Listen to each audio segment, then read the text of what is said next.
Hi மக்களே, school lunch menu பார்க்கலாமா? ஒரு ஸ்நாக்ஸ் என்னென்னா அவிச்ச வேர்க்கடலை, அப்புறம் ஒரு ஆப்பிள்.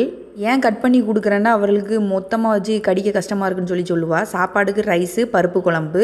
எங்கள் ஊர்லலாம் காய்கறி தீர்ந்தோன்னா ஒரு பருப்பு குழம்பு வச்சுருவாங்க பார்த்துக்கோங்க, திருநெல்வேலியில். இன்றைக்கி சைட் டிஷ் ஃபுல்லாக ப்ரோட்டீன் தான். ஒயிட் எக்கு, சோயா ஃப்ரை, சுத்தமாக வெஜிடபிள்ஸ் இல்லை, இருக்கிற வெஜிடபிள்ஸ் வச்சுருந்து. சூப் என்னென்னா முருங்கைத்தான் கீரையும் முருங்கைக்கீரையும் தான். கரெக்டாக இன்றைக்கி பேக் பண்ணதுக்கு 6:30 ஆச்சு கிட்டத்தட்ட.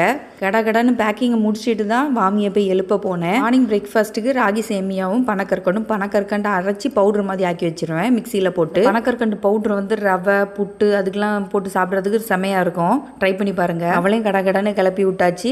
கிரிட்டிக்கல் சுச்சுவேஷன் யாருக்கு புரியும்னா ஸ்கூலுக்கு அனுப்பி விடுவாங்கல்ல, அந்த அம்மாமாருக்கு தான் புரியும். அந்த குழந்தைங்க காலையில் சாப்பாடு அவசரமாக கொடுக்கும்போது சவிக்காமல் வாய்க்குள்ளே அப்படியே வச்சிருக்கோம். அந்த கோவம் தாங்க முடியாமல் நம்மளே தின்னுட்டு போயிடலாம் போல தோணும். இன்னைக்கு ஈவினிங் என்னெல்லாம் பேலன்ஸ் வந்துச்சுன்னு என்னால் சொல்ல முடியாது. ஏன்னா மேடம் லஞ்ச் பேக் அப்படியே கிளாஸ் ரூமில் விட்டுட்டு வந்துட்டாங்க.